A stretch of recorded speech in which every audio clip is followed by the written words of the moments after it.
ഞാൻ ഈ വണ്ടിയുടെ ഡ്രൈവറല്ല. ഈ വണ്ടിയുടെ ഡ്രൈവർ ഒരു അച്ഛനാണ്, പള്ളിയിലച്ഛൻ. അച്ഛൻ തിരുവനന്തപുരംകാരനാണ്, പക്ഷെ കുറച്ചു കാലമായിട്ട് നമ്മുടെ ഗുരുവായൂർ സ്വദേശിയാണ്. അച്ഛനും പിള്ളേരും എന്ന പേരില് ഇപ്പോ കേരളത്തിലുടനീളം, പ്രത്യേകിച്ച് തൃശ്ശൂർ ജില്ലയുടെ എല്ലാ സ്ഥലങ്ങളിലും ഓടി നടന്ന് ധാരാളം ഫാൻസുകളെ സമ്പാദിച്ചുകൊണ്ടിരിക്കുന്ന ഒരു ബാൻഡ് സെറ്റ് ടീമിന്റെ ക്യാപ്റ്റനാണ് അച്ഛൻ. നിബിൻ എന്നാണ് അച്ഛന്റെ പേര്. അച്ഛന്റെ വിശേഷങ്ങളിലേക്ക് നിങ്ങൾ ഓരോരുത്തരെയും ഹൃദയപൂർവ്വം സ്വാഗതം ചെയ്യുന്നു. നമസ്കാരം അച്ഛാ. നമസ്കാരം. വലിയ സന്തോഷം. കാരണം ഇന്നിപ്പോ തൃശ്ശൂർ പ്രദേശത്ത് മുഴുവനും അച്ഛനും പിള്ളേരുമാണ് തകർത്താടിക്കൊണ്ടിരിക്കുന്നത്. കുറെ പേർക്കൊക്കെ അറിയാം അച്ഛൻ, പക്ഷെ അച്ഛന്റെ വ്യക്തിപരമായിട്ടുള്ള വിശേഷങ്ങൾ ഒരുപാട് ആൾക്കാർക്ക് അറിയണമെന്നില്ല. അപ്പൊ അങ്ങനത്തെ ഒരു വിശേഷത്തിലേക്കാണ് ഇന്ന് നമ്മൾ കിടക്കുന്നത്. അച്ഛന്റെ സ്വന്തം സ്ഥലം തിരുവനന്തപുരമാണ്. തിരുവനന്തപുരം വെമ്പായത്തിനടുത്താണ്. വെമ്പായത്തിനടുത്ത്. വീട്ടിലാരൊക്കെ ഉണ്ട് അച്ഛൻ? വീട്ടില് പപ്പ അമ്മയുണ്ട്, പിന്നെ ഒരു അനിയത്തിയുണ്ട്, മാരീഡാണ്, 2 പിള്ളേരുണ്ട്. അപ്പൊ ഇങ്ങനെ ചെറുപ്പത്തിലൊക്കെ ഇങ്ങനെ ആരെങ്കിലുമൊക്കെ ആഗ്രഹങ്ങൾ ചോദിക്കില്ലേ, വലുതാവുമ്പോ എന്താവണമെന്നൊക്കെ? അപ്പൊ അച്ഛൻ എന്ത് പറയുമായിരുന്നു? അച്ഛനാവണോന്ന് പറയുമായിരുന്നു. അങ്ങനെ പറയും. പറയുന്ന സമയത്ത് ഒരുപാട് കളിയാക്കാറുണ്ടായിരുന്നു. അത് സ്വാഭാവികമായിട്ടും. നിങ്ങളുടെ സഭ ലൂതറൻ ചർച്ചാണ്. ലൂതറൻ മിഷൻ ചർച്ചാണ്. ഏറ്റവും കൂടുതൽ ഉത്തരവാദിത്വം കൂടുതലുള്ളത് ഒരു അച്ഛനാണ്. ഫാമിലി ലൈഫിലായിരുന്നാലും ചർച്ചിൻ്റെത്. നമുക്കൊരു നോർമൽ പേഴ്സണെ സംബന്ധിച്ചിടത്തോളം അവർക്ക് ഫാമിലി ലൈഫിൻ്റെത് മാത്രം ഇമ്പോർട്ടൻ്റ് കൊടുത്ത് അവരുടെ ജോലി ഇങ്ങനെയൊക്കെ കാര്യങ്ങൾ മാത്രം നോക്കി പോയാൽ മതിയാവും. പക്ഷെ ഒരു അച്ഛനെ സംബന്ധിച്ചിടത്തോളം ഫാമിലി ലൈഫ് നോക്കണം, അതുപോലെ ചർച്ചിൻ്റെ ലൈഫ് നോക്കണം. അപ്പോൾ വർക്ക് കൂടുതലാണ്. അപ്പോൾ അതായത് ഒരു അച്ഛനെന്ന് പറഞ്ഞാൽ 24/7 അവൈലബിൾ ആയിരിക്കണം എപ്പോഴും. അതാണ് അച്ഛന്മാരുടെ ഒരു കാരണം. ആളുകളുടെ ഏത് ആവശ്യങ്ങൾക്ക് അച്ഛൻ അവിടെ ഉണ്ടായിരിക്കണം. എന്നാൽ ചർച്ചിൻ്റെതും ഫാമിലിയുടെതും തമ്മിലും ഡിസ്റ്റൻസ് വരാനും പാടില്ല. 2 ഈക്വൽ പ്രയോറിറ്റി കൊടുത്ത് തന്നെ മുമ്പോട്ട് പോകണം. അച്ഛന്റെ കുടുംബത്തെ പറ്റി പറഞ്ഞപ്പോൾ അച്ഛൻ വിവാഹിതൻ എങ്ങനെയാ ആയിരുന്നു? ഇപ്പോൾ ഡിവോഴ്സിലാണ്. ഓക്കെ. അപ്പൊ ആ ഒരു ഇതിൽ ഞാൻ ഇപ്പൊ ലീവാണ്. പലർക്കും സംശയമുണ്ട്. ഞാൻ ഈ പ്രോഗ്രാമുകളിലൊക്കെ ഈ കുപ്പായിട്ട് വായിക്കുന്നതിൽ ഒരുപാട് പേർക്ക് സംശയമുണ്ട് ഞാൻ അച്ഛനല്ല എന്നൊക്കെ ഒരുപാട് ആരോപണങ്ങൾ ഇതിന്റെ ഇടയിൽ വരുന്നുണ്ട്. ഇങ്ങനെയൊക്കെ പോവാൻ പറ്റുമോ? സമയം. അത് മാത്രമല്ല, എന്റെ ഡിനോമിനേഷനിൽ നിന്ന് തന്നെ ഒരുപാട് പേര് ഇപ്പം ചർച്ചിൽ ചാർജ് ഇല്ലല്ലോ, പിന്നെ എന്തുകൊണ്ട് ഇങ്ങനെയൊക്കെ പോകുന്നു, അങ്ങനെ പോകാൻ റൈറ്റ് ഉണ്ടോ എന്നൊക്കെ പലരും ചോദിക്കാറുണ്ട്. ഞാൻ ഈ കുപ്പായം അങ്ങനെ മറ്റു സ്ഥലങ്ങളിൽ അങ്ങനെ ഇട്ട് ഈ കുപ്പായത്തിന്റെ വിശുദ്ധി ഞാൻ കളയാനായിട്ട് ആഗ്രഹിക്കുന്ന ഒരാളല്ല. പിന്നെ ചില കമ്മിറ്റിക്കാർ പറയുമ്പോൾ അവരുടെ സന്തോഷത്തിന് വേണ്ടിയിട്ട് മാത്രം ഞാൻ ഇടുന്നു എന്നുള്ളതേ ഉള്ളൂ. ഇതിട്ടോണി അവരുടെ അടുത്ത് ഇപ്പൊ സർവീസ് ചെയ്യാൻ പോകുന്നില്ല. കാര്യം എന്റെ ലൈഫിൽ വന്ന ഒരു പേഴ്സണലായിട്ടൊരു ഇഷ്യൂനെ തുടർന്ന് ഞാൻ ലീവിലാണ് ഇപ്പോൾ. അപ്പൊ അതുകൊണ്ട് ആ ഒരു ഇതില് അങ്ങനെ പോകുന്നതാണ്. ഒരു പുനർവിവാഹത്തിന് വേണ്ടിയിട്ട് ഒരുങ്ങിക്കൊണ്ടിരിക്കുകയാണ്. അത് കഴിഞ്ഞിട്ട് വേണ്ടി തിരിച്ച് ഞാൻ സർവീസിലേക്ക്. ഒരുപക്ഷെ സർവീസിൽ കയറി കഴിഞ്ഞാൽ ഇങ്ങനെയൊന്നും സ്വതന്ത്രമായിട്ട് നടക്കാൻ പറ്റത്തില്ല. കാര്യം ചർച്ചിലത്തേക്ക് അത് ഉത്തരവാദിത്വം നമുക്ക് കൂടുതലായിരിക്കും. കൂടുതലാണ്. സന്തോഷത്തോടെ നമ്മൾ പറയേണ്ടത്. ഈ ഉടുപ്പിട്ട് ഇങ്ങനെ പോടുന്ന് പറയുമ്പോൾ ശരിക്കും അതൊരു വിളിക്കുന്ന ആളുകളില് ഒരുപക്ഷെ പള്ളിയിലേക്ക് മാത്രമല്ല, ക്ലബ്ബുകള്, അമ്പലങ്ങള്, അങ്ങനെ പല ഇതിലേക്കൊക്കെ ഉണ്ടാവുമല്ലോ. അപ്പൊ അതൊരു വിളിക്കുന്ന ആളുകൾ അങ്ങനെ നിർബന്ധിക്കുന്നുണ്ടെങ്കിൽ തീർച്ചയായിട്ടും അതൊരു സന്തോഷം കൊണ്ടായിരിക്കണം അല്ലേ? അതെ, സന്തോഷം കൊണ്ട് മാത്രമല്ല, പോകുന്നിടത്ത് എല്ലാവർക്കും എന്റെ ടീമിനായിരുന്നാലും ആ ഒരു ബഹുമാനം എല്ലാവരും കൊടുക്കുന്നുണ്ട്. മറ്റു ടീമുകൾക്ക് കിട്ടാത്തൊരു പരിഗണന അവർ തരുന്നുണ്ട്. അത് ഞങ്ങള് ഇതുവരെയും ദുരുപയോഗം ചെയ്തിട്ടില്ല. ആ ഒരു നമുക്ക് തരുന്ന ബഹുമാനം ഞങ്ങൾ അവർക്കും കൊടുക്കുന്നുണ്ട്. അത് ഏത് പ്രോഗ്രാമിനായിരുന്നാലും ഞങ്ങൾ അങ്ങനെ തന്നെയാണ് ചെയ്യുന്നത്. പിന്നെ എവിടെ പറഞ്ഞിരുന്നാലും അതിന് ഒരു അരമണിക്കൂർ മുമ്പെങ്കിലും ഞങ്ങളോട് എത്തിപ്പെടാനായിട്ട് നോക്കും. ഞങ്ങൾ കാരണം ആർക്കൊരു സങ്കടം ഉണ്ടാകാത്ത രീതിയിൽ തന്നെയാണ് ഇതുവരെ. അച്ഛൻ എന്നുള്ള ഇതിലാണ് ഓരോരുത്തർ പ്രോഗ്രാം ഏൽപ്പിക്കുന്നത്. അപ്പൊ ആ ഒരു വിശ്വാസം നമ്മൾ നഷ്ടപ്പെടുത്തി കളഞ്ഞാൽ പിന്നെ നമുക്ക് ഒന്നും ചെയ്യാൻ പറ്റാത്തൊരവസ്ഥയായി പോകും. അപ്പൊ ആ ഒരു ഇതുവരെയും മെയിൻറ്റെയിൻ ചെയ്ത് തന്നെയാണ് പോകുന്നത്. ഇങ്ങനെ പറഞ്ഞു ഇപ്പൊ എങ്ങനെയാണ് ഇങ്ങനെ ഒരു ബാൻഡ് സെറ്റ് എന്നുള്ള ആ ഒരു ഇതിലേക്ക് അച്ഛൻ ഒരു സംഗീതം ചെറുപ്പത്തിൽ പഠിച്ചിട്ടുണ്ടോ, അതോ ഇങ്ങനെ മനസ്സിൽ ഇങ്ങനെ ഒരു സംഗീതത്തിനോടുള്ള ഒരു ആഗ്രഹം ഉണ്ടോ? അങ്ങനെയായിരുന്നു? സംഗീതത്തോട് താല്പര്യം ഇൻസ്ട്രുമെന്റ്സിലാണ് എനിക്ക് കൂടുതലും. ഞാൻ കീബോർഡ് വായിക്കും, പിന്നെ ട്രംപറ്റും പ്ലേ ചെയ്യുന്നുണ്ട്. അപ്പോൾ പഠിച്ചോണ്ട് അതേ കുഞ്ഞിലെ ഏകദേശം 2ാം ക്ലാസ്സിലോട്ടൊക്കെ എൻ്റെ പപ്പ ഒരു ബാൻഡ് സെറ്റ് ഉണ്ടായിരുന്നു. ബ്രദേഴ്സ് എന്ന് പറഞ്ഞിട്ട് ഞങ്ങൾ താമസിച്ചിരുന്നിടത്ത് തന്നെ ഒരു ബാൻഡ് സെറ്റ് പപ്പ പൊക്കൊണ്ടിരുന്ന ടീമാണ്. അപ്പൊ അത് പപ്പ യൂഫോണിയാ വായിച്ചോണ്ടിരുന്നത്. അപ്പൊ ടീമിൽ ജോലി ചെയ്തിരുന്നത് ആർക്കിയോളജിയിലായിരുന്നു. ആർക്കിയോളജി ഡിപ്പാർട്ട്മെന്റിലായിരുന്നു. അതെ. അതിനിടയിൽ സമയം കണ്ടെത്തി അത് ആ സമയത്ത് വീട്ടിലെ പ്രാക്ടീസ് എന്റെ വീട്ടിൽ വെച്ചാ ചെയ്തോണ്ടിരുന്നത്. അപ്പൊ അന്ന് തൊട്ടേ ഒരു ക്രൈസ് ഉണ്ടായിരുന്നു മ്യൂസിക്കിനോട്. അപ്പൊ പിന്നെ അതൊന്നനുസരിച്ച് പഠിച്ചു. ഓക്കെ, അങ്ങനെയാണ് ഈ ബാൻഡ് സെറ്റ് എന്നുള്ള ബാൻഡ് സെറ്റ് എന്നുള്ള അതായത് സ്വന്തമായിട്ടൊരു ടീമിലോട്ട് വരുന്നത് ചർച്ചിൽ ചാർജ് എടുത്തതിന് ശേഷമാണ്. ഓക്കെ, അത് എനിക്ക് വേണ്ടി തുടങ്ങിയതല്ല, ചർച്ചിന്റെ ഒരു ഇമ്പ്രൂവ്മെന്റിന് വേണ്ടിയിട്ട് തുടങ്ങിയതാണ്. അവിടുത്തെ യങ്സ്റ്റേഴ്സിനെ ചർച്ചിൽ കൊണ്ടുവരാൻ വേണ്ടിയിട്ട്, പിന്നെ അവർക്കൊരു വരുമാന മാർഗം ആവട്ടെ എന്നുള്ള ആ ഒരു ലക്ഷ്യത്തിൽ അങ്ങനെ ആരംഭിച്ചതായിരുന്നു. പക്ഷെ അത് തുടക്കം നന്നായിരുന്നു. പിന്നീട് പ്രാക്ടീസുകൾ ചെയ്തങ്ങോട്ട് വന്നപ്പോൾ ആരും വരാതെയായി. 28 പേര് തുടങ്ങിയത് വെറും 3 പേരിൽ അവസാനമായി.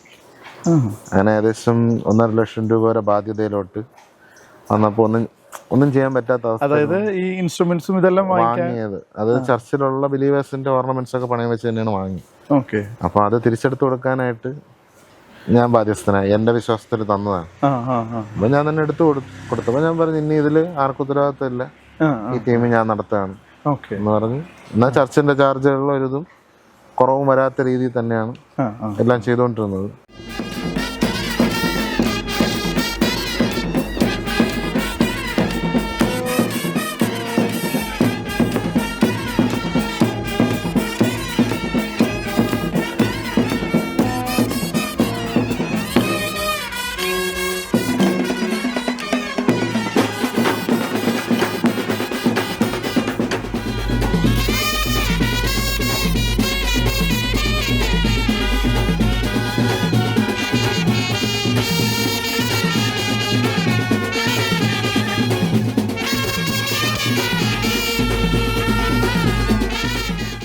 ആദ്യത്തെ സീസണിൽ ജനുവരിയിലൊക്കെ ഞങ്ങൾ ഇവിടെ വരുമ്പോൾ ഒരു മാക്സിമം ഒരു 14 ദിവസത്തെ പ്രോഗ്രാം തൃശ്ശൂർ ഞങ്ങൾ അടിക്കുന്നത്, അത്രേ ഉള്ളൂ. അതായത് ഇപ്പൊ 3 വർഷമായില്ല തൃശ്ശൂർ ഞങ്ങൾ വന്നിട്ട് 3ാമത്തെ വർഷം. അത് എങ്ങനെയാ തൃശ്ശൂർ വരാനുള്ള ഒരു കാരണം?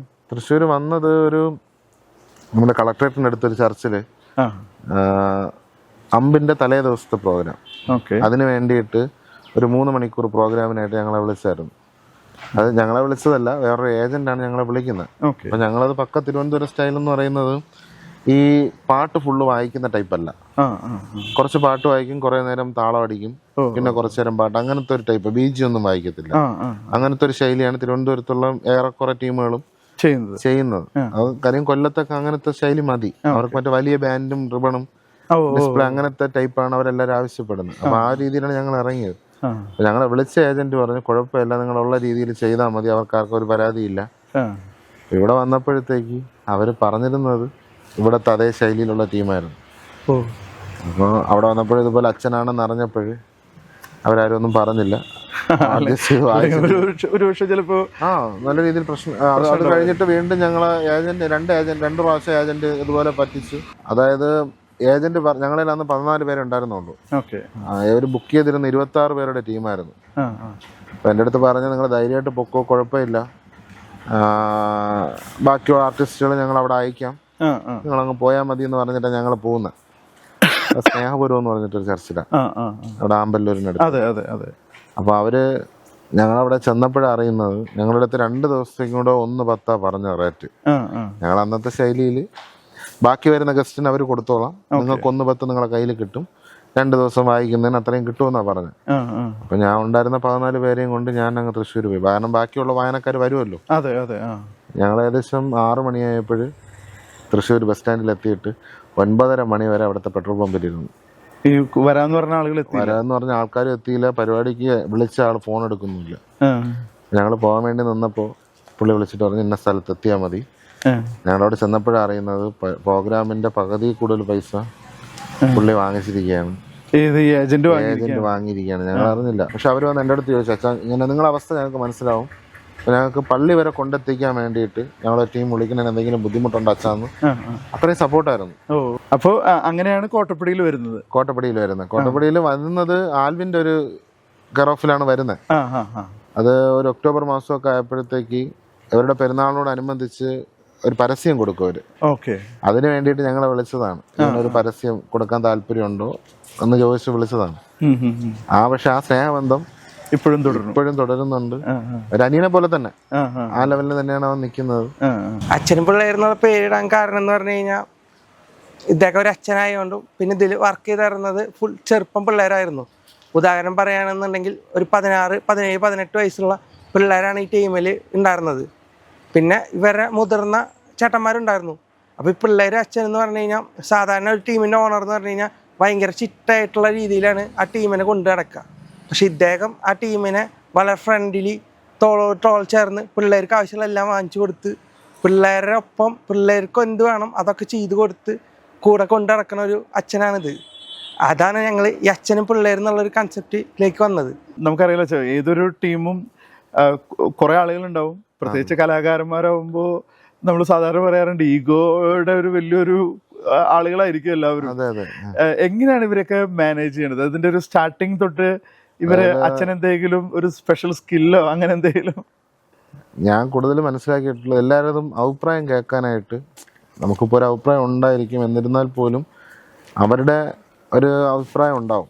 അതും കൂടെ നമ്മൾ കേട്ട് കഴിഞ്ഞാൽ പിന്നെ വഴക്കുണ്ടാവുമ്പോൾ നമ്മൾ കൂടുതൽ അതിനെ എരിവേറ്റ് വിടാതെ അതിനെ തഞ്ചത്തിൽ നമ്മളൊന്ന് ഒതുക്കി തീർത്ത അവിടെ നമുക്ക് മെയിൻറ്റെയിൻ ചെയ്ത് പോകാനായിട്ട് പറ്റും. ഞാൻ മനസ്സിലാക്കിയിട്ടുള്ളത്, ഞാൻ പഠിച്ചിട്ടുള്ള കാര്യം, എല്ലാവർക്കും പറ്റുന്ന ഒരു കലയല്ല ഇത്. ഈ ഓരോ ആർട്ടിസ്റ്റുകൾക്കും ദൈവം അറിഞ്ഞു കൊടുത്തൊരു വരദാനമാണ് ഈ ഇൻസ്ട്രുമെന്റ്സ് പ്ലേ ചെയ്യാന്നുള്ളത്. ഇപ്പോൾ ഞാൻ ഉപയോഗിക്കുന്ന ഇൻസ്ട്രുമെന്റ് ചേട്ടൻ ചിലപ്പോൾ വായിക്കാൻ പറ്റിയെന്ന് വരത്തില്ല. കാരണം ഓരോരുത്തർക്കും ദൈവം കൊടുത്തൊരു കലയാണ്, ഒരു വരദാനം എന്ന് വേണം പറയാൻ. അപ്പോൾ അതിനെ നമ്മൾ ആ ഒരു ലെവലിൽ നമ്മൾ ഉപയോഗിച്ചു കഴിഞ്ഞാൽ അതിന്റെ ബെനിഫിറ്റ് തന്നെയാണ് നമുക്ക് ഉണ്ടാവുന്നത്. മിക്ക ആർട്ടിസ്റ്റുകൾക്കും വീടുകളിൽ വരുന്ന പരാതിയാണ്. എനിക്ക് വീടുകളിൽ നിന്നായിരിക്കും കൂടുതലും അച്ഛാ എൻ്റെ മോനെ ഇവിടെ എങ്ങനെയും കൊണ്ടുപോകണം. കാര്യം അറിഞ്ഞു വിളിക്കുന്ന കാര്യം ഇവിടെ മദ്യപാനം ഇല്ല. മറ്റു ടീമുകളിൽ അവരെ കുറ്റം പറയുന്നതല്ല, അവർ ചെയ്യുന്ന ജോലിയുടെ ഭാരം കൊണ്ട് അവർ ഉപയോഗിച്ചു പോവും. പക്ഷെ അത് അഡിക്റ്റ് ആകുമ്പോഴാണ് പ്രശ്നം. ഞങ്ങൾ ആദ്യമേ തന്നെ ഈ പ്രോഗ്രാം ബുക്ക് ചെയ്യുമ്പോൾ തന്നെ പറയും നമുക്ക് ഈ സ്മോളിൻ്റെ പരിപാടി ഇല്ല. ഒന്നാമത് അച്ഛനെ പിള്ളേരുന്ന ലേബലിലാണ് നമ്മളിവിടെ വരുന്നത്. അപ്പം നമ്മൾ അതിങ്ങനെ ചെയ്യുമ്പോൾ അവർ കമ്മിറ്റിക്കാർ 2-3 സ്ഥലത്ത് ഇങ്ങനെ പറഞ്ഞു കഴിയുമ്പോൾ അത് മൊത്തത്തിൽ ഫ്ലാഷാകും. ഇങ്ങനെയുള്ള ആൾക്കാരാണ് അച്ഛൻ്റെ കൂടെ നടക്കുന്നത്, അത് അച്ഛൻ്റെ ചീത്തപ്പേരാണ്. അതുകൊണ്ട് ഞാനും നമ്മൾ ഉപയോഗിക്കാത്ത ആൾക്കാർ ഏറെക്കുറെ ആൾക്കാരും അങ്ങനെയുള്ള ആൾക്കാരാണ് ടീമിലുണ്ടത്. അപ്പം ഇതിൻ്റെ ഇടയ്ക്ക് നമ്മൾ ഗസ്റ്റൊക്കെ വിളിക്കേണ്ട സമയത്ത് ചിലപ്പോൾ അവർ കഴിക്കുന്ന ആൾക്കാരായിരിക്കും. അപ്പം ഞാൻ പറഞ്ഞിട്ടുണ്ട് അങ്ങനെയുള്ള ആൾക്കാർ ടീമിൽ വരണ്ട. അങ്ങനെ വന്നാൽ നിങ്ങൾ വായിക്കുകയും വേണ്ട. ഇപ്പം ഞാൻ 20 പേര് 28 പേര് വായിക്കേണ്ട സ്ഥലത്ത് ഒരു 22 പേര് വായിച്ചാലും നമുക്ക് വിഷയമൊന്നുമില്ല. കമ്മിറ്റിക്കാർക്ക് അത് വിഷയമല്ല. അവർക്കൊരു പ്രോഗ്രാം നല്ല രീതിയിൽ നടക്കണം എന്നുള്ളതേ ഉള്ളൂ. അച്ഛൻ ഇങ്ങനെ നേരത്തെ പറഞ്ഞല്ലോ, ഇങ്ങനെ ആ ഒരു സ്ട്രഗിള്, ഒരു ബാൻഡ്സെറ്റിന്റെ ആരംഭം അവിടുന്ന് എങ്ങനെയാ അച്ഛാ ഇതിങ്ങനെ ഒന്ന് ബിൽഡ് ചെയ്ത് കൊണ്ടുവന്നത്? അത് അന്ന് ഈ പ്രശ്നം വരുന്ന സമയത്ത് എൻ്റെ കൂടെ പഠിച്ച സാലൻസ് എന്ന് പറഞ്ഞൊരു അച്ഛൻ എന്നെ ഒന്നൊരു ട്രംപറ്റ് വാങ്ങിയിട്ടുണ്ടായിരുന്നു നേരത്തെ. അപ്പം അതിനൊരു കംപ്ലൈൻറ്റ് വന്നപ്പോഴത്തേക്ക് എന്നെയാണ് വിളിച്ചത്, ഇതുപോലൊരു കംപ്ലൈൻ്റ് ഉണ്ട്, ഒരു പയ്യൻ വരും. ആ സമയത്ത് ഈ പ്രശ്നത്തിൽ ഇരിക്കുന്ന ടൈമാണ്. അപ്പം ഞാൻ അച്ഛൻ്റെ അടുത്ത് ചോദിച്ചു, അച്ഛൻ ഇതുപോലെ നിങ്ങളുടെ ചർച്ചിൽ ടീമിന് പോകാൻ താല്പര്യമുള്ള ഏതെങ്കിലും ഒരു കുറച്ച് പയ്യന്മാരുണ്ടെങ്കിൽ ഒന്ന് അറേഞ്ച് ചെയ്യാമോ എന്ന് ചോദിച്ചപ്പോൾ വരുന്ന പയ്യൻ ട്രംപറ്റ് വായിക്കുന്നതാണ്, അവൻ്റെ അടുത്തൊന്ന് സംസാരിച്ചാൽ മതി. അവൻ വന്നപ്പോൾ ഞാൻ കാര്യം പറഞ്ഞു. പക്ഷെ അവർ വന്നത് ഇവിടെ വന്ന് പാട്ടുകൾ പഠിച്ചിട്ട് അവരെ പള്ളിയിൽ പോയി വായിക്കുക, അതിന് വേണ്ടിയിട്ടാണ് വന്നത്. പക്ഷെ ഇവിടെ വന്നപ്പോൾ ഈ സിറ്റുവേഷൻസ് ഒക്കെ മനസ്സിലാക്കിയപ്പോൾ അവർ തന്നെ കുറേ പയ്യന്മാരെ കൊണ്ടുവന്നു. പെട്ടെന്നൊരു 1-1.5 മാസം കൊണ്ട് കുറേ ദിവസം അടുപ്പിച്ച് ക്ലാസ്സൊക്കെ ഇട്ട് ഡിസംബർ 20-ാം തീയതി ടീം ഇറങ്ങി. അവിടെ നിന്നാണ് പിന്നെ പതുക്കെ അന്ന് ഈ പേര് ലൂതറൻ ബാൻഡ് എന്നായിരുന്നു. പിന്നെ ഒരു 2 മാസം കൂടെ കഴിഞ്ഞപ്പോഴത്തേക്ക് പള്ളിയിൽ വെച്ച് ക്ലാസ് ഒന്നും നടത്താൻ പറ്റൂല, പള്ളിക്കകത്ത് ഈ പുറത്തുള്ള പിള്ളേർ പള്ളിയിൽ വരാൻ പാടില്ല, അങ്ങനെയൊക്കെയുള്ള ടോക്ക് വന്നപ്പോൾ ഞാൻ പറഞ്ഞു ഓക്കെ ശരി, കുഴപ്പമില്ല, എന്തായാലും ഈ ടീമിന് പള്ളിയുടെ ഒരു അവകാശത്തിനും ഇല്ല, ബാധ്യസ്ഥരല്ല. പിന്നെ വേറൊരു വീട് വാടകയ്ക്ക് എടുത്ത് മൊത്തത്തിൽ ടീം അങ്ങോട്ട് ഷിഫ്റ്റ് ചെയ്ത് ടീമിന്റെ പേരും മാറ്റി ഗ്രേസ് മ്യൂസിക് ബാൻഡ്. അങ്ങനെയാണ് ഞങ്ങൾ ഈ 3 വർഷം കൊണ്ട്, 3 അല്ല കഴിഞ്ഞ 2 വർഷം കൊണ്ടും അങ്ങനെയാണ് അറിയപ്പെട്ടത്. 3-ാമത്തെ വർഷമായപ്പോഴാണ് ഇവിടെ കോട്ടപ്പടി സ്റ്റോറീസിലെ ചെറുപ്പക്കാരൻ ആൽവിനും ആദം അവരൊക്കെ കൂടെ ചേർന്നാണ് അച്ഛനും പിള്ളേരും എന്നുള്ള ലേബല് ഞങ്ങളുടെ ടീമിന് തന്നത്. ശരിക്കും ആ ഒരു പേര് ഒരു ബാധ്യതേനേക്കാളും ഉപരി അച്ഛൻ നേരത്തെ പറഞ്ഞതുപോലെ ആ ഒരു ശൈലിയോട് ചേർന്ന് നിൽക്കണ ഒരു പേരല്ലേ? എവിടെ ചെന്നിരുന്നാലും അച്ഛനും പിള്ളേരും എന്നുള്ള ആ ഒരു ബാനറല്ലേ, ബാനറാണ് ഇപ്പോൾ. ഈ ബാൻഡിൻ്റെ ഒരു സിസ്റ്റം എന്ന് പറയുന്നത് ഇത് പഠിപ്പിക്കാനുള്ള ഒരാൾ എപ്പോഴും ടീമിൻ്റെ കൂടെ അല്ലെങ്കിൽ വെളിയിൽ നിന്ന് ഒരാൾ എപ്പോഴും കാണും. നമ്മളെ ടീമിനെ സംബന്ധിച്ച് ഇപ്പം ഞാൻ ടീമിനകത്തുണ്ട്. പാട്ട് പഠിപ്പിക്കുന്നതായാലും റിതം പഠിപ്പിക്കുന്നതിനായാലും ഇപ്പം ഞാനുണ്ട്, ടീമിനകത്തുണ്ട്. അപ്പം ആ ഒരു ബഹുമാനം എല്ലാവരും നമുക്ക് തരുന്നുണ്ട്. അത് നമ്മൾ മിസ്യൂസ് ചെയ്യുന്നില്ല. നമ്മളെല്ലാവരും ഞാൻ എപ്പോഴും പറഞ്ഞിട്ടുള്ളത്, നമ്മളാരും വലുതല്ല. ഞാൻ എല്ലാവരോടും പറയുന്ന കാര്യമാണ്, നമ്മളാരും വലുതല്ല. നമ്മളെയും കാട്ടിലും പുലികളാണ് നമ്മളെ താഴെയുള്ള ആൾക്കാർ. നമ്മൾ വയസ്സിന് കുറഞ്ഞ ആൾക്കാരായാലും നമുക്ക് നമ്മളെ കഴിവിനെയും കാട്ടിലും വലിയ കഴിവുള്ള ആൾക്കാരാണ് നമ്മളെ ടീമിനകത്തുള്ളത്. എങ്ങനെയാ വെച്ചാൽ ഇതിന്റെ പ്രാക്ടീസും കാര്യങ്ങളൊക്കെ എങ്ങനെ? ഒരു പുതിയ പാട്ട് വന്നു കഴിഞ്ഞാൽ എങ്ങനെയാണ് പഠിക്കുക, അങ്ങനത്തെ കാര്യങ്ങൾ? ഞങ്ങളുടെ ടീമിൽ തന്നെ ഷിജു ശ്രുതിലയാന്ന് പറഞ്ഞൊരു മാസ്റ്റർ ഉണ്ട് ഞങ്ങൾക്ക്. ഓക്കെ. ടീം തുടങ്ങിയ സമയം തൊട്ടേ മാസ്റ്റർ നിർദ്ദേശങ്ങളും കാര്യങ്ങളും കൂടെ വെച്ച് തന്നെയാണ് ഞങ്ങൾ പോകുന്നത്. ഓക്കെ. പഴയ ശൈലിയിലായിരുന്നപ്പോഴും 1-2 ദിവസത്തെ ക്ലാസ്സിന് മാത്രമേ ഞങ്ങൾ വിളിച്ചിട്ടുള്ളൂ മാസ്റ്റർ. അപ്പോൾ വന്നു ആ പാട്ടുകളെല്ലാം പഠിപ്പിച്ചാൽ ഞങ്ങളെ കൊണ്ട് അത് പറ്റാതെ വന്നപ്പോൾ വീണ്ടും നടത്തിയതാണ്. ഇപ്പൊ തൃശ്ശൂർ കയറി ഇങ്ങനെ പ്രോഗ്രാമുകൾ വന്ന് പ്രശ്നങ്ങളായി തുടങ്ങിയപ്പോൾ ഇന്ന് ബാക്കിയുള്ള പിള്ളേർക്ക് എല്ലാവർക്കും ഒരു വാശിയായി, എങ്ങനെയെങ്കിലും ആ ശൈലി പഠിച്ചേ പറ്റുള്ളൂ. അപ്പൊ എൻ്റെ മുമ്പിലുള്ള ഓപ്ഷൻ എന്ന് പറഞ്ഞാൽ ഷിജു മാസ്റ്റർ ആയിരുന്നു. അപ്പോൾ മാസ്റ്ററെ വിളിച്ച് കാര്യം പറഞ്ഞ് ഇങ്ങനെയാണ്, ഞങ്ങളിപ്പോൾ ഒരു 15 പേരുണ്ട്, ബാക്കിയുള്ളവരെ സെറ്റ് ചെയ്യാം. ഇതിനിടയ്ക്കാണ് അമൃത TV എന്നൊരു പ്രോഗ്രാമിന് വേണ്ടിയിട്ട് ഞങ്ങളെ വിളിക്കുന്നത്. അപ്പോൾ അതിനുവേണ്ടി അവർ വിളിച്ചപ്പോഴത്തേക്ക് ഉടനെ മാസ്റ്റർ വിളിച്ച് ഞാൻ ചോദിച്ചു, സാർ ഇങ്ങനെ ഒരു ഇതുണ്ട്, എന്ത് ചെയ്യാൻ പറ്റും? അപ്പോൾ എവിടെയാണോ നിൽക്കുന്നത് അവിടെ വണ്ടി വെച്ചിട്ട് നേരെ ബസ് കയറി വന്നു, നാളെ രാവിലെ സെറ്റ് ചെയ്യാമെന്ന് പറഞ്ഞിട്ട് സാർ ഒരു 10 മണിയായപ്പോഴത്തേക്ക് 22 പേരെയും കൊണ്ട് സാറ് വീട്ടിൽ എത്തി. സാറിന് നേരത്തെ ശ്രുതിലയ എന്ന് പറഞ്ഞ ടീം ഉണ്ടായിരുന്നു. അപ്പോൾ ഈ കോവിഡ് വന്നപ്പോഴത്തേക്ക് അത് ബ്രേക്ക് ആയതാണ്. അപ്പോൾ അതിലുള്ള ആർട്ടിസ്റ്റുകളെല്ലാം നിൽക്കുന്നുണ്ടായിരുന്നു. അപ്പോൾ അവരെല്ലാം വിളിച്ച് അന്ന് ഒരു മണിക്കൂർ കൊണ്ട് തന്നെ വന്ദേമാതരം സെറ്റ് ചെയ്തു. 1 മണിക്കൂർ എടുത്ത് ആ ഒരു പാട്ട് സെറ്റ് ചെയ്യാൻ വേണ്ടി മൃദവും എല്ലാം സെറ്റ് ചെയ്തു. അന്ന് TV-യിൽ പെർഫോം ചെയ്തു.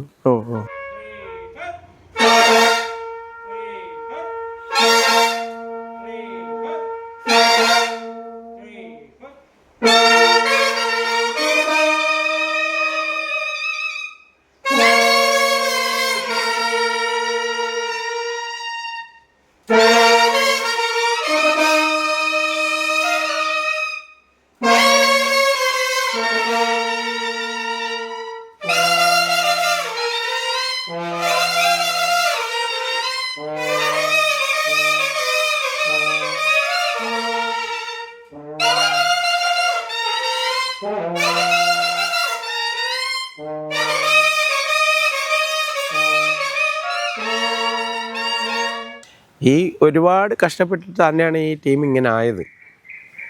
ഒരുപാട് കഷ്ടപ്പെട്ടെന്ന് പറഞ്ഞാൽ പഠിക്കാൻ ഒരുപാട് കഷ്ടപ്പെട്ട്, ഇത് വായിച്ചെടുക്കാൻ കുറേ കഷ്ടപ്പെട്ടു. അതുപോലെ പെട്ടെന്ന് ഈ പ്രോഗ്രാം സ്ഥലത്ത് പോയി നമ്മൾ ഇതിങ്ങനെ അവതരിപ്പിക്കുമ്പോൾ ഇവിടുത്തെ കുറേ ആൾക്കാരുടെ കുറേ എതിർപ്പും കാര്യങ്ങളും, നമ്മൾ ശരിയല്ല, തിരുവനന്തപുരം സ്റ്റൈലാണ്, ഇതാണ് അതാണെന്നൊക്കെ പറഞ്ഞ് കുറേ എതിർപ്പുകൾ കാര്യങ്ങളൊക്കെ വരുന്നുണ്ട്. പക്ഷേ എങ്കിലും അതിനൊന്നും നമ്മൾ ഇത് ഫോക്കസ് ചെയ്യാതെ നമ്മൾ നല്ല വശങ്ങളും കാര്യങ്ങളും, നമ്മൾ കുറേ ഫ്രണ്ട്ഷിപ്പ് തന്നെ ഇവിടെ ഉണ്ട്. നമ്മളെ ഇഷ്ടപ്പെടുന്ന കുറേ ആൾക്കാരുണ്ട്, കുറേ നാട്ടുകാർ. അപ്പോൾ അവർ നമുക്ക് തരുന്ന സ്വീകരണമാണ് നമ്മളിങ്ങനെ ഈ നിലയിലെത്തിയത്. പൊതുവേ ഇങ്ങനെ പറയാറുണ്ട്, ഇപ്പം നമ്മൾ കുറച്ച് മുന്നും കേട്ടു, ബാൻഡ് സെറ്റുകാർ ഭയങ്കര പൈസയാണ് മേടിക്കണേന്ന്. അത് ഞങ്ങളും റേറ്റുകൾ പറയുമ്പോഴത്തേക്ക് പലരും പറയുന്നു അച്ഛനെ നേരത്തെ പിടിച്ചാൽ കിട്ടുമായിരുന്നു, ഇപ്പം പിടിച്ചാൽ കിട്ടാറില്ല. അത് എൻ്റെ ടീം മാത്രമല്ല, കേരളത്തിലുള്ള എല്ലാ ടീമുകാരും സ്ട്രഗിൾ ചെയ്യുന്നൊരിതാണ്. നമ്മൾ റേറ്റ് പറയുമ്പോൾ നിർത്തിയിടുകൊണ്ട് ചിലപ്പോൾ റേറ്റ് താത്തെടുത്ത് കൊടുക്കേണ്ട അവസ്ഥ വരില്ല എന്നല്ല, പക്ഷെ എങ്കിലും കമ്മിറ്റിക്കാർക്കും ബുദ്ധിമുട്ടുണ്ട്, ഇല്ലെന്നല്ല. ഒരു പ്രോഗ്രാം നടത്താന്ന് പറയുന്നത് വളരെ ഈസി ആയിട്ടുള്ള മെത്തേഡല്ല. ഒരു കോർഡിനേഷൻ എന്ന് പറയുന്നത് ഭയങ്കര സ്ട്രഗിളാണ്.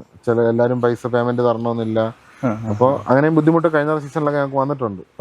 ഒരുപാട് അടുത്തുനിന്ന് ഞങ്ങൾക്ക് അങ്ങനെ കുറെ സ്ട്രഗിളുകൾ ഞങ്ങൾ അനുഭവിച്ചിട്ടുണ്ട്. പറഞ്ഞ പൈസ തരാതിരിക്കുക, അതായത് അവരിൽ കാണത്തില്ല, എന്നാ ഉണ്ടെന്ന് പറഞ്ഞ് പ്രോഗ്രാം തീരുന്നതുവരെ ഞങ്ങളെ വെയിറ്റ് ചെയ്യിപ്പിക്കും.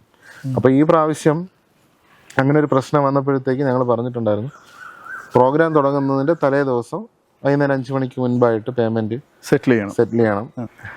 ഈ ഒരു ബാൻഡ് സെറ്റുകാരുടെ ഒരു സ്ട്രഗിളിനെ പറ്റിയിട്ടൊക്കെ അച്ഛൻ പലപ്പോഴും, അതായത് ഈ ഒരു 3-4 മാസം ഒരു കഷ്ടപ്പെട്ട് പാട്ടുകൾ പഠിച്ചാ വരുന്നത്. അപ്പൊ ട്രെൻഡിങ് ആയിട്ടുള്ള പാട്ടുകളൊക്കെ അത്യാവശ്യം നോക്കണം, പിന്നെ പഴയ പാട്ടുകൾ നോക്കണം. അപ്പോൾ ഒരു ക്ലാസ്സിന് ഒരു ടീം നടത്തുന്ന ഒരാൾക്ക് എങ്ങനെ പോയിരുന്നാലും 10-12 രൂപയ്ക്ക് മേളിൽ ഒരു ദിവസം ചിലവുണ്ട്. അവർക്കുള്ള ഫുഡ്, വരുന്ന സാറിനുള്ള പേയ്മെന്റ്, അപ്പം അങ്ങനെ അത്ര എക്സ്പെൻസ് കൊടുത്തിട്ടാണ് ഒരു പാട്ട് കമ്പോസ് ചെയ്ത് വരുന്നത്. പിന്നെ അതിലുപരിയായിട്ട് ഈ വായിക്കുന്ന 28 പേർക്ക് അതിൻ്റെതായ സ്ട്രഗിൾ ഉണ്ട്. നമ്മൾ പുറമെ നോക്കുമ്പം എല്ലാവരും കളിക്കുന്നുണ്ട്, എൻജോയ് ചെയ്യുന്നുണ്ട്, ഒരു പാട്ട് കഴിഞ്ഞിട്ട് ഞങ്ങൾ ചിരിക്കുന്നുണ്ട്. പക്ഷെ ഇതിന് ഇടയിൽ അനുഭവിക്കുന്ന ഒരുപാട് പെയിൻ ഉണ്ട്. ഇപ്പം ഉറക്കം ഭയങ്കര ബുദ്ധിമുട്ടാണ്. ഇന്നലെ തന്നെ പ്രോഗ്രാം അവിടെ 12:30 ആയപ്പോൾ കഴിഞ്ഞു. ഞങ്ങളവിടെ നിന്ന് കുന്നംകുളത്ത് എത്തിയപ്പം 3:30 മണിയായി. അപ്പം ഈ വണ്ടിയിലിരുന്നുള്ള ആ ഒരു ഉറക്കം മാത്രമാണ് കിട്ടുന്നത്. അതിൻ്റെതായ ബോഡി പെയിനിങ്ങും കാര്യങ്ങളെല്ലാം അവർക്കുണ്ടാവും. നിസ്സാരം ഉറങ്ങാൻ പറ്റുന്ന മാക്സിമം ഒരു 4 മണിക്കൂർ ഇല്ലെങ്കിൽ ഒരു 3 മണിക്കൂർ, ഇതൊക്കെയാണ് എത്തി ഒന്ന് ഉറങ്ങാനായിട്ട് പറ്റുന്നതിൻ്റെ ഇടയിൽ ഒരുപാട് ഹെൽത്ത് ഇഷ്യൂസ് വരുന്നവരുണ്ട്. അച്ഛൻ നേരത്തെ പറഞ്ഞതുപോലെയൊക്കെ ആണെങ്കിൽ ഒരു മാസത്തില് 2-3 ദിവസമൊക്കെയാണ് ഒരു ഗ്യാപ്പ് കിട്ടണേ അല്ലേ?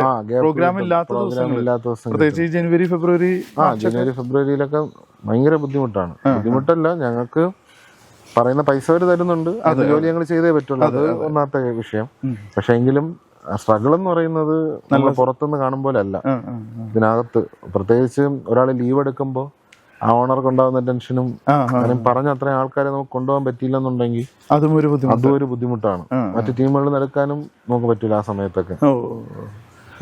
അച്ഛന്റെ ഈ ചുണ്ടിലെ കളറൊക്കെ അത് വായിച്ചത് മുറിയുന്നതാണ്. അതായത് ട്രംപറ്റ് വായിക്കുന്നതാണ്, ചുണ്ട് മുറിയുന്നതാണ്. അങ്ങനെ മുറിഞ്ഞിട്ടാണ് അവിടെ കളർ വ്യത്യാസം വരുന്നത്. അത് വായിക്കുന്ന എല്ലാവരുടെ ചുണ്ട്. അതെ അതെ അതെ അതെ. പക്ഷെ നമ്മുടെ തിരുവനന്തപുരത്ത് ഇത് കണ്ടു കഴിഞ്ഞാൽ പറയും നമ്മുടെ സിഗരറ്റ് വലിച്ചിട്ട് വരുന്നതാണെന്ന് പറഞ്ഞു. ഇവിടെ ഉള്ള തൃശ്ശൂർ മേഖലയിലുള്ള എല്ലാവർക്കും അറിയാം ഇത് വായിച്ചു പൊട്ടുന്നതാണ്. അച്ഛന്റെ ടീമിലാണെങ്കിലും ഇപ്പൊ ഇങ്ങനെ വളരെ ട്രെൻഡി ആയിട്ടുള്ള നെയ്മർ, ഒരുപാട് ആൾക്കാരുണ്ടല്ലേ അച്ഛൻ? പലതരത്തിലുള്ള ഏജ് ഗ്രൂപ്പിലുള്ളവരുണ്ട് അല്ലേ? ഏറ്റവും കൂടുതൽ 52-60 എത്ര വയസ്സുള്ള ഒരു അങ്കിളുണ്ട്. ഏറ്റവും ഏജ്ഡ് ആയിട്ടുള്ള ഒരു അങ്കിൾ തന്നെ ഉള്ളത്. ബാക്കി എല്ലാവരും 50 വയസ്സിന് താഴോട്ടുള്ളവരാണ്. പിന്നെ യങ്സ്റ്റേഴ്സും ഉണ്ട്. +2 പഠിക്കുന്ന പയ്യുണ്ട്. മാഷിന്റെ മോൻ +2 പഠിക്കുന്നത്. അവനാണ് ലീഡ് ചെയ്യുന്നത്. സൈഡൻ ലീഡ് ചെയ്യുന്നവനാണ്. സെന്ററിൽ നിന്ന് ലീഡ് ചെയ്യുന്നത് അവനാണ്. ലീഡ് ചെയ്ത് പോകുന്നത്. നെയ്മറിനെ പോലെയുള്ള ആൾക്കാർക്കൊക്കെ ഒരുപാട് ആരാധകരും ഒരുപാടുണ്ട്. നമ്മളിപ്പോ ഓരോ പ്രോഗ്രാമിന് പോകുമ്പോഴായിരുന്നാലും അവര് അവിടെ ചെല്ലുന്ന സമയത്ത് അവനെ കാണാൻ വേണ്ടി തന്നെ ഒരുപാട് പേര് വരുന്നുണ്ട്. ഇപ്പൊ ഞാനിപ്പോ ഈ വീഡിയോസ് ഒക്കെ ചെയ്യുന്നതുകൊണ്ട് അത് കണ്ട് ഇഷ്ടപ്പെടുന്ന ഒരുപാട് ആൾക്കാർ ഇവിടെ വന്നപ്പോഴും ഒരുപാട് ആൾക്കാരുമായിട്ട് വീഡിയോ എടുത്തു. അപ്പോൾ ഈ ഓരോ പ്രോഗ്രാം കഴിയുമ്പോഴും വീഡിയോ കാണാറുണ്ട് എന്നൊക്കെ പറഞ്ഞിട്ട് ഒരുപാട് ആൾക്കാർ വന്ന് സംസാരിക്കാറുണ്ട്, ഫോട്ടോസ് ഒക്കെ എടുക്കാറുണ്ട്. അതൊക്കെ സന്തോഷം.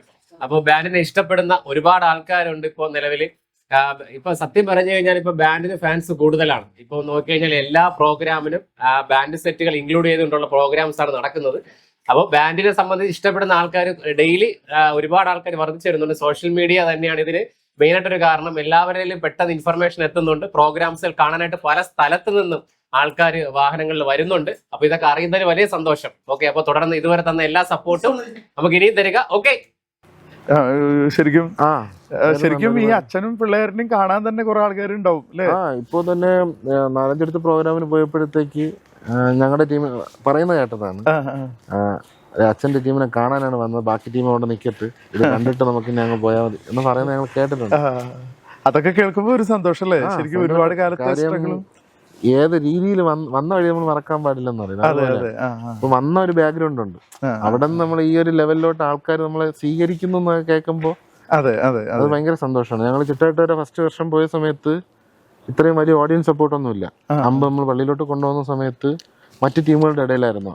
നമ്മള് അധികം ഈ കമ്മിറ്റിക്കാരും കാണും, കുറച്ചൊരു പിള്ളേർ മാത്രം, ആ യൂണിറ്റിലുള്ള പിള്ളേർ മാത്രമാണ് ഫ്രണ്ടിൽ കളിക്കാനൊക്കെ ഉണ്ടാവുക. പക്ഷെ ഈ പ്രാവശ്യം, കഴിഞ്ഞ പ്രാവശ്യം കുറച്ചുകൂടെ ഇതായിരുന്നു. ഈ പ്രാവശ്യം എന്ന് പറഞ്ഞാൽ ബാക്കിലും ഫ്രണ്ടിലുമായിട്ട് ഞങ്ങൾക്ക് നടക്കാൻ പറ്റാത്ത രീതിയിൽ റഷായിരുന്നു. അപ്പൊ അത്രയും ഓഡിയൻസ് നമ്മളെ കാണാൻ വരുന്ന പറയുമ്പോൾ തന്നെ നമുക്കത് ഭയങ്കര. പിന്നെ ഓഡിയൻസ് സപ്പോർട്ട് കിട്ടിയാൽ നമ്മൾ ഈ ക്ഷീണം മറക്കും.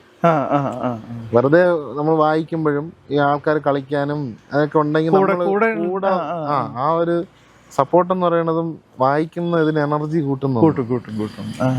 വെറുതെ നിന്ന് വായിക്കുന്നതും ടൈം പോകുന്ന അറിയില്ല ഒന്ന്. മറ്റത് ഇപ്പൊ 4 മണിക്കൂറായിരുന്നാലും ഓഡിയൻസിന്റെ സപ്പോർട്ട് ഉണ്ടെങ്കിൽ നമ്മൾ അതനുസരിച്ച് അതെ.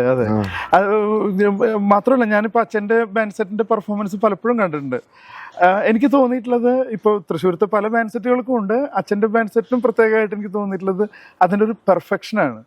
ഈവൻ നമ്മള് ശരിക്കുള്ള പാട്ടിൽ ഉപയോഗിക്കുന്ന കുഞ്ഞു ചെറിയ നോട്ട്സ് പോലും വളരെ കൃത്യതയില് പാട്ട് എഴുതുന്ന ആളുടെ ഒരു കഴിവാണ്.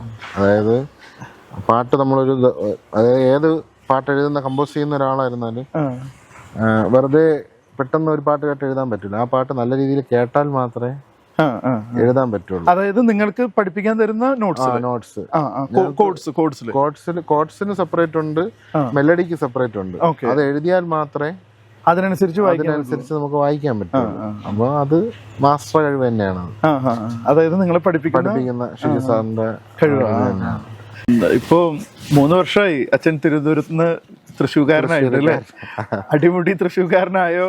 എങ്ങനെയാണ് തൃശ്ശൂരിനെ പറ്റിയിട്ട്, പ്രത്യേകിച്ച് ഗുരുവായൂർ ഒക്കെ നോക്കുമ്പോ അച്ഛൻ വേറൊരു സ്ഥലത്തുനിന്ന് വേറൊരു? ഇല്ല, നമ്മൾ നിൽക്കുന്നത് ഇപ്പൊ കോട്ടപ്പടിയിലാണ്. അതെ, ഇപ്പൊ 3ാമത്തെ വർഷമാണ്. ഞങ്ങളിപ്പോ താമസിക്കുന്നത് 2ാമത്തെ വർഷമായി. നല്ല സപ്പോർട്ടാണ് അവിടുത്തെ ജനങ്ങളും എല്ലാ പരിസരവാസികളും എല്ലാം ഞങ്ങൾക്ക് നല്ല സപ്പോർട്ടാണ്. ഇതുവരെയും ഒരു മോശപ്പേരുണ്ടാക്കാൻ ഞങ്ങൾ നോക്കിയിട്ടില്ല. മാക്സിമം അവര് ഞങ്ങൾക്ക് എല്ലാ കാര്യത്തിനും, ഞങ്ങൾ വരുമ്പോഴായിരുന്നാലും ആ ഒരു ബഹുമാനവും സ്നേഹവും. ഞാൻ പലപ്പോഴും കണ്ടിട്ടുണ്ട് അച്ഛന്റെ വണ്ടിയൊക്കെ വരുമ്പോ അച്ഛൻ തന്നെയാണ് ഡ്രൈവ് ചെയ്യണത് അല്ലേ? അച്ഛന്റെ വണ്ടി വരുമ്പോ ഈ കുഞ്ഞു കുട്ടികൾ തൊട്ട് പലരും ഇങ്ങനെ ചേർന്ന് നിൽക്കണ കാണാം. ഇങ്ങനെ നല്ല ആവേശമാണ്. ഫാൻസ് ക്ലബ് ഉണ്ട് ശരിക്കും. അപ്പൊ തന്നെ അവിടെ കോട്ടപ്പള്ളിയിലൊരു ഓട്ടോ ഓടിക്കുന്ന ചേട്ടൻ ഓട്ടോയിൽ ഞങ്ങളുടെ പേരടിക്കണമെന്നും പറഞ്ഞു.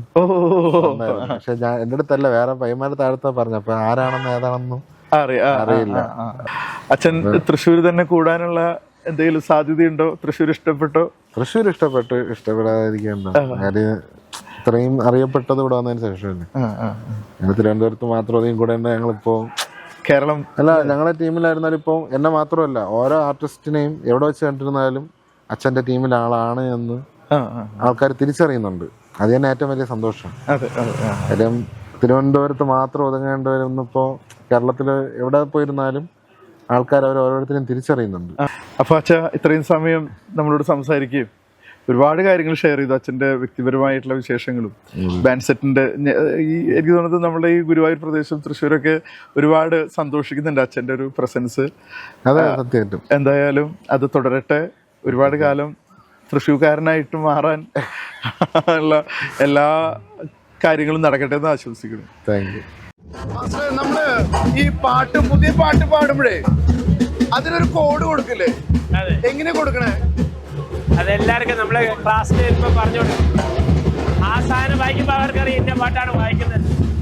അത് കേട്ടിട്ടാണ് നമ്മൾ ടൈം ഇടുന്നത് വായിക്കുന്നത്. അടുത്ത പാട്ട് ഏതായിരിക്കും? അടുത്ത പാട്ട്